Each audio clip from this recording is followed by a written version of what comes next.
안녕하세요. 스미더스입니다. 2부 시작하겠습니다. 2부는 좀 가벼운 뉴스로 시작을 해보도록 하겠습니다. 인터뷰를 저희가 하나 소개를 해드리려고 하는데요. 동아일보에서 민주당 당권주자 인터뷰라고 해서 첫 번째로 이낙연 의원에 대한 인터뷰를 진행을 했습니다. 이 기름장어, 제2의 기름장어, 또는 뭐 있으나 마나한 인간, 또는 물에 물탄 인간, 또 생수의 수돗물 칵테일이라고 불리는 이낙연 씨의 어법에 대해서 우리가 좀 어떻게 좀 볼 수 있지 않을까 싶어서 이걸 소개해 드리려고 합니다.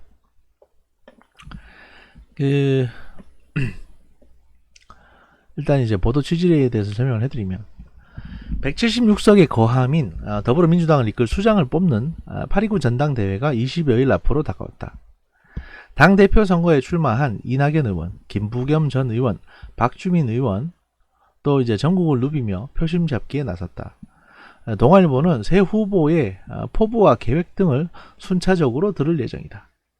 동아일보가 졸라게 흥행이 안 되고 있는 민주당의 전당대회를 흥행시켜주기 위해서 노력을 하고 있죠. 이 동아일보의 계열사가 채널A입니다. 채널A는 지금 한상혁 방통위원장에 의해서 재승인 여부가 멱살이 잡혀있는 상황입니다. 이렇게 이해를 하시면 되겠고요. 인터뷰 내용부터 보시죠. 5일 오전 충북 음성군 감곡면 닷새 동안 400mm가 넘는 폭우로 피해를 입은 70대 노부부는 이낙연 더불어민주당 의원을 향해 달려와 손을 잡고 발을 동동 굴렀다. 이날 이 의원은 수해 피해 현장을 찾았다. 이 노부부가 이낙연 의원한테 뭐라고 얘기했냐? 복숭아가 지금 한창 일해야 되는 철인데 지금 놓치면 안 되는데 라면 이제 발을 동동 굴렀다는 겁니다. 이낙연 의원은 그래서 이제 뭐라고 답변을 하셨냐? 그렇죠. 지금 놓치면 안 되죠. 라며 부부의 말을 다 들은 뒤 비로소 이 의원은 승합차에 타 우비를 벗었다. 그러니까 너무 애 타서 이 노부부 70대 노부부가 와서 복숭아가 지금 한창 일해야 되는 철인데 이렇게 비가 많이 와 지금 놓치면 안 되는데 복숭아 농사 다 망치는데 이러면서 이제 얘기를 했는데 거기에 대해서 뭔가 대책을 좀 아니면 정부에서 아니면 군인들이라도 보내주겠다라든지 또는 뭐 보험을 좀 농작물 보험을 좀 알아봐 주겠다든지 좀 더 적극적인 대책으로 정부가 지원해 드릴 수 있도록 한번 알아보겠다라고 말한 게 아니고 그렇죠. 지금 놓치면 안 되죠. 라고 말씀하셨다는 겁니다. 역시 아무튼 하나 말하는 소리 하시는 건 여전하네요. 아무튼 계속 소개해 드리겠습니다. 이 의원과의 인터뷰는 충북 음성에서 충주 수해 지역으로 이동하는 차 안에서 이루어졌다. 4일 발표된 정부의 부동산 공급 대책과 행정 수도 이전이 화두였다. 기자가 묻습니다. 당정청이 공급 대책을 내놨는데 여기서 당정청은요 민주당, 그 다음에 정부, 청와대 이걸 말하는 겁니다. 요즘 학력 저하 때문에 이걸 못 알아들으시는 분들이 꽤 많은 것 같아서 다 풀어서 설명드리겠습니다. 당정청이 공급 대책을 내놨는데 정작 여당 소속 의원들과 자치단체장들이 공공주택을 반대하고 있다라고 질문을 했습니다. 그랬더니 이낙연 의원이 뭐라고 대답했냐? 반대할 수 있다. 그러나 함께 사는 세상을 만들기 위해서는 수용할 건 수용해야 한다. 공공주택 확대는 어차피 우리가 가야 할 방향이다. 이렇게 답변을 하셨다는 겁니다. 이게 답니다. 답변이.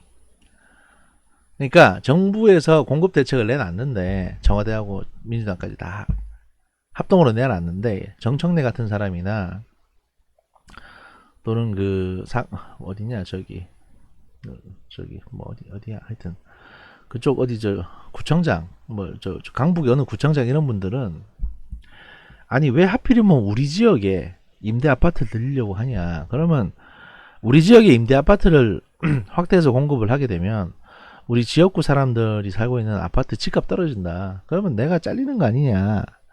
이렇게 소위 말해서 님비식으로 의견을 내놨는데 여기에 대해서 그러면 그 당대표 출마하셨으니까 이런 어떤 불협화음을 어떻게 취합하실 수 있는지를 묻는 질문일 거잖아요. 이게 앞으로 이 공급 정책을 추진하는 데 있어서 이런 어떤 불협화음이 많을 텐데 이걸 어떻게 극복하실 보관이 있으시냐라고 묻는 걸 텐데 이렇게 뜬구름 잡는 얘기를 반대할 수 있다. 그러나 함께 사는 세상을 만들기 위해서는 수용할 건 수용해야 한다. 이게 보관입니까?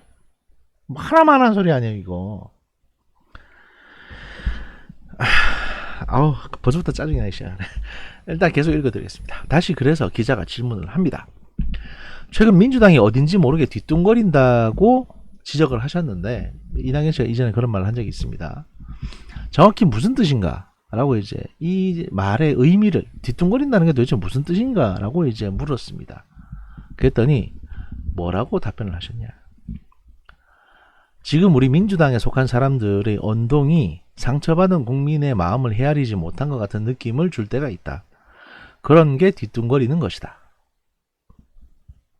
답변이 이게 답니다.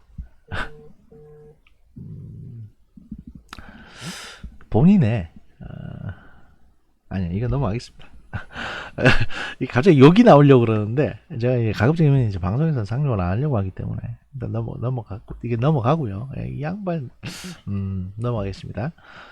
행정수도 이전을 위해 국민투표를 하겠다는 의견이 나오는데 라고 기자가 다시 물어봅니다. 그랬더니 어차피 이제 이낙연 씨도 이런 얘기 했었거든요. 국민투표 올리자. 행정수도 이전하고 이전 문제를 다음번 대통령 선거 때 국민투표에 넣자. 이런 얘기 했었거든요. 이낙연 씨도 얼마 전에. 그래서 이제 기자가 묻는 거죠. 행정수도 이전을 위해 국민투표를 하겠다는 의견이 나오는데 라고 묻습니다. 네가 한 얘기 아니냐? 그럼 또 거기에 대해서 어떻게 생각하냐? 이렇게 묻는 건데 이낙연 씨는 뭐라고 답변하냐? 국민투표가 목표는 아니다. 여야가 합의해서 행정수도 이전 특별법을 만든다면 헌법재판소도 특별법을 더 무겁게 받아들일 것이다. 국민투표가 아니어도 할 수 있다면 훨씬 낫다. 여야 간에 합의하다 보면 접점이 나올 수 있을 것이다.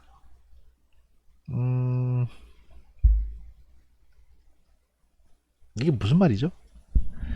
그러니까 국민투표를 하자고 지가 얘기해 놓고서는 여야가 합의해서 행정수도 이전 특별법을 만든다면 헌법재판소 특별법을 더 무겁게 받아들일 것이다. 왜냐하면 지금 헌법재판소가 2004년도인가 그때 뭐라고 했냐면 수도는 서울이기 때문에 수도 이전하는 거는 현행 헌법 하에서는 위헌이다 라고 했는데 특별법을 만든다고 해서 그 특별법이 헌법을 넘어설 수는 없습니다. 그런데 특별법을 만들어서 뭔가 헌재를 좀 압박을 하고 그 다음에 국민투표가 아니어도 할 수 있다면 훨씬 낫다. 여야 간에 합의하다 보면 접점이 나올 수 있다. 하나만 하는 소리잖아요 이거. 우리가 잘하면 통일된다 라는 소리하고 뭐가 다릅니까 이게. 네가 공부 열심히 하면 출세할 수 있다는 얘기하고 뭐가 다르죠 이게. 어쨌든 인터뷰는 계속됩니다. 그래서 기자가 분을 삭히고 다시 묻습니다. 왜냐하면 이 새끼가 아무래도 좀 이상해 보이잖아요. 그러니까 뭔가 좀 자극을 해야 되겠다. 그래서 경쟁사의 얘기를 합니다. 미래통합당 김종인 비상대책비대위원장은 내년 4월 재보궐선거에서 행정수도 이전을 공약으로 걸라고 했는데 수용할 용의가 있나? 라고 물어봅니다. 그러니까 이낙연 씨는 그러니까 이제 김종인 씨가 내년 4월에 재보궐선거 할 때 니네 이제 행정수도 이전하겠다라고 공약 걸어봐. 니네 그렇게 자신 있으면 이라고 이제 한 거죠. 수용하겠냐? 받을래? 라고 물어봤더니 이낙연 씨가 뭐라고 하냐. 선거 유불리만 가지고 접근하는 건 옳지 않다. 행정수도 이전이라는 100년 대계를 그렇게 접근하면 안 된다. 라고 말씀을 하십니다.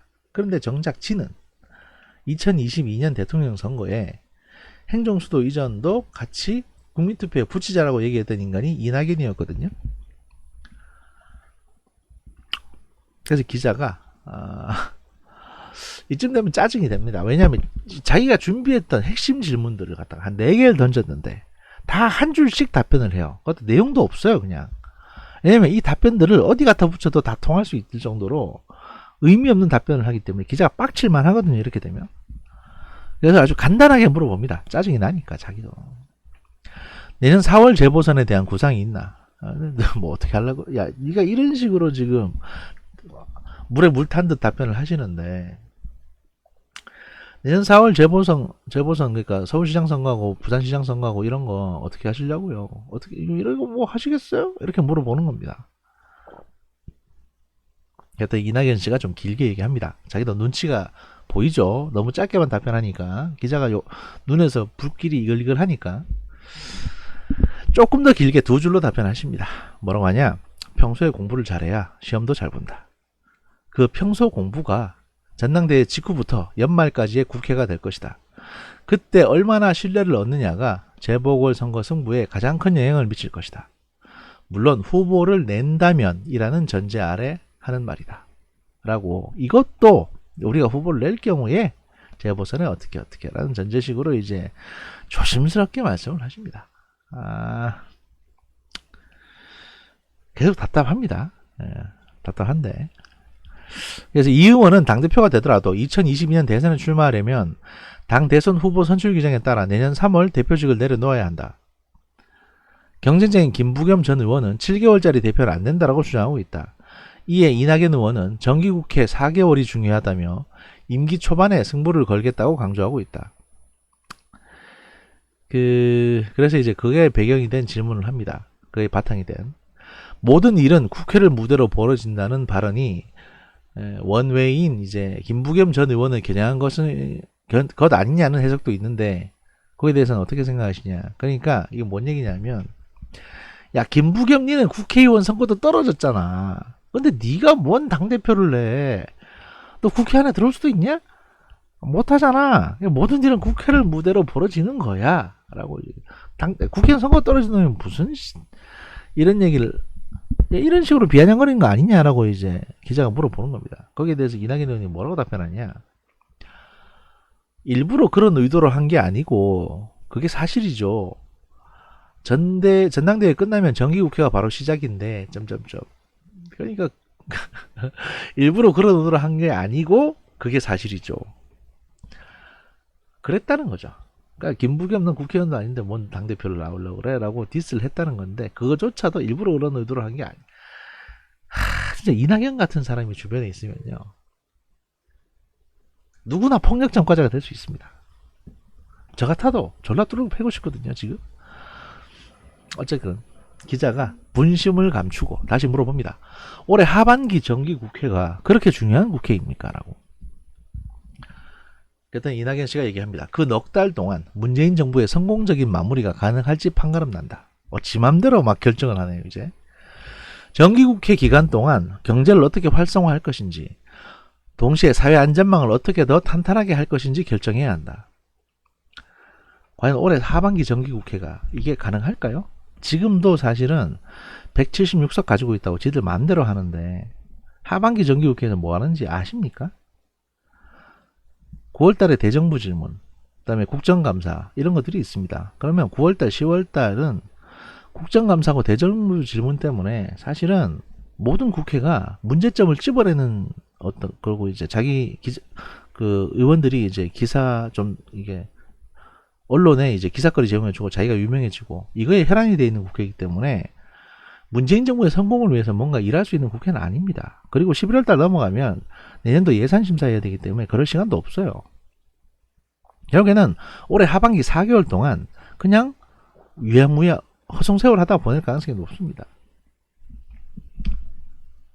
그런데 그걸 이딴 식으로 설명을 하고 있는 거죠. 사회안전망이라는 단어가 나왔기 때문에 기자가 다시 질문을 합니다. 사회안전망 확충은 전국민 고용보험을 뜻하는 것인가? 라고 물어봅니다. 그랬더니 이낙연 씨가 대뜸 말합니다. 그렇다. 그뿐만 아니라 한국형 실업부조를 포함한 복지제도의 확충이다. 제도의 틀을 만들어야 되고 로드맵도 만들어야 한다. 그리고 입법화까지 되어야 한다. 정기국회에서 경제입법, 사회입법, 개혁입법, 균형발전까지 4가지는 매듭을 지어야 한다. 이것도 뭐 하나만한 얘기고요. 그래서 이제 추가 묻습니다. 국가정보원 개혁을 뜻하는 것이냐는 질문에 그는 고개를 끄덕였다. 그러니까 이제 뭐 여기 개혁입법 같은 게 들어가 있으니까요. 그리고 곧바로 검찰도 포함된다고 덧붙였다고 합니다. 그러니까 검찰과 국정원들도 다 개혁하는 입법을 이번에 국회에서 완수하겠다. 이런 식으로 이제 얘기를 하는 거죠. 그래서 기자가 물어봅니다. 하도 무슨 협의를 해서 뭘 하겠다 운운하니까 그 7월 임시국회에서 민주당의 일방적인 법안 강행 처리가 논란이 됐는데 뭘 자꾸 그렇게 협의를 해서 하겠다는 식으로 말씀하시냐, 이런 질문을 했는데요. 이낙연 씨가 뭐라고 답변하냐. 어제 7월 4일 본회의 풍경을 보라. 야당이 찬반 토론에 참가하고 반대 의사를 표명했다. 그런 식으로 야당이 국회 안에서 의사표시를 했다. 그게 협치가 아니라고 말할 수 있나? 그것 자체도 일방이다 하는 게 난 이해가 안 된다. 이게 이낙연 씨가 말하는 어떤 민주주의 또는 이제 의회 정치의 어떤 실체입니다. 그러니까 이낙연 씨는 지금 어떻게 생각하고 계시냐면, 그 민주당이 176석이나 가지고 있기 때문에 그 미래통합당이 다 이제 야 우린 표결 못하겠다고 나가버리면 민주당이 토의도 안 하고 그냥 다 찬성해서 넘어가고 있습니다 지금. 그래서 하다 안 되니까 본회의장에서 미래통합당 야당이 그 토론에 참여해서 반대 의사를 분명히 표시를 했습니다. 그리고 이게 이런 일방적인 통과가 어디 있냐. 부작용에 대해서 논의해야 되는데 논의도 안 하고 이딴 식으로 통과하는 게 의회 독재 아니냐는 식으로 이제 비판했죠. 그랬더니 이낙연 씨는 야 그런 말도 할 수 있는데 그게 왜 협치가 아니냐, 그걸 왜 일방적인 정치라고 하냐라는 식으로 이제 되묻는 겁니다. 제가 보기에 이낙연 씨는 협치라는 말이 무슨 뜻인지를 모르고 계시는 것 같습니다. 계속하겠습니다. 그래서 기자가 묻습니다. 얘도 제가 기자 얘기를 안 들어먹었는데 딴 얘기는 들어먹나 싶어가지고, 재난지역에서 피해자들 이야기를 많이 듣는 것 같다 라고 이제 묻습니다. 그랬더니 이낙연 씨가 뭐라고 하냐. 몸이 아프면 모든 신경이 아픈 곳으로 간다. 손가락 끝이 골무면 몸에서 손가락 끝만 있는 것 같이 느낀다. 아픈 국민에게 신경이 가는 걸 어떻게 하나. 마치 무슨 굉장한 어떤 성군인 것처럼. 네, 성군 나셨네요. 그 이낙연 의원의 좌석 앞발치에는 손소독제, 명함상자, 생수 등이 가지런히 열지어 있었다. 운전석과 뒷좌석 사이에는 파란색 등산화가 놓여 있었다. 국무총리 재임 시절 강원 고성 등 재난지역 방문에 대해 설명하던 이 의원의 손짓이 처음으로 커졌다. 그러니까 이제 국민들이 아프면 내가 신경이 쓰인다. 그래서 내가 국민들이 아픈 사람들 찾아다니면서 이렇게 얘기를 듣고 있다. 근데 아까 뭐 맨 처음에 복숭아얘기도 보니까 그냥 대책을 말씀해 주시진 않고, 소위 말해서 아픈 국민을 치유해 주시진 않고 그냥 얘기만 듣는 것 같아요. 아무튼 그래서 기자가 약간 사담을 묻습니다. 총리로 일하시면서 마셨던 막걸리 병 수를 다 외웠던데 요즘도 자주 막걸리 회동을 하나? 라고 묻습니다. 전 이게 처음에 무슨 말인지 이해가 잘 안 갔거든요. 막걸리 병 수를 왜 외우냐, 지가 얼마나 마셨는지 이걸 왜 외우지, 이런 생각을 했었는데 답변을 합니다. 재임 기간이 959일이었고 99종류 6,971병의 막걸리를 마셨다. 다만 마신 숫자는 아니고 구매한 숫자다 라고 되어 있습니다. 그러니까 한 7,000병 가까이를 959일 동안 한 1,000일 가까이 되는 날 동안 국무총리 재임하던 기간 동안에 약 7,000병 가량을 구입했다는 겁니다. 여러분 평균 하루에 7병 나눠 마셨다고 하더라도 하루에 한두 명은 드셨다는 얘기인데 이게 술주정뱅이지 총리입니까 이게? 진짜 이게 오늘따라 내가 이거 되게 재밌을 거라고 생각하고 이걸 인터뷰를 시작했는데 하면 할수록 점점 짜증이 나기 시작하네요. 그래서 이제 마지막 질문을 기자가 던집니다. 미래통합당에서 저 사람이 대선 후보로 나오겠구나 라고 생각하는 사람이 눈에 보이나 라고 물어봅니다. 그랬더니 이낙연 씨가 뭐라고 답변하냐. 별로 거기까지는 생각이 없다. 거기까지는 점점점이라고 되어 있습니다. 뭐 지코가 석자니까 뭐 그러시겠지요. 뭐 경쟁자가 보이겠어요 어디? 그것도 남 띄워주는 것도 싫고 뭐 그러실 것 같은데. 이런 이낙연 씨에 대해서 말이죠. 제가 특별히 이낙연 씨를 뭐 미워하는 건 아닙니다. 미워하진 않습니다. 왜냐하면 뭘 해야 밉거나 좋거나 하지. 이 사람이 무슨 일을 하는 거를 본 적이 없습니다. 저는 어떤 주장을 하는 거에 있어서도 자기 생각이 없어요. 그냥 두리뭉실하게 얘기하거든요. 하다못해 문재인 대통령보다도 더 자기 생각이 없는 사람입니다. 차라리 문재인 대통령은 할 말이 없으면 자거든요. 잠이나 쳐 자든가. 그것도 아니고 이 인간 막걸리 마신다잖아요. 지금 하루 평균 7병.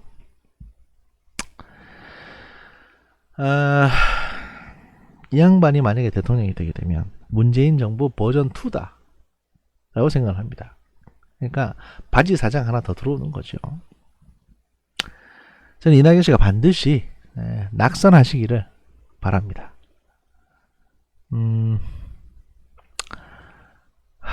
좀 재밌을 것 같다고 생각을 했는데 너무 짜증이 나는 관계로 오늘 2부는 여기서 마치겠습니다. 감사합니다.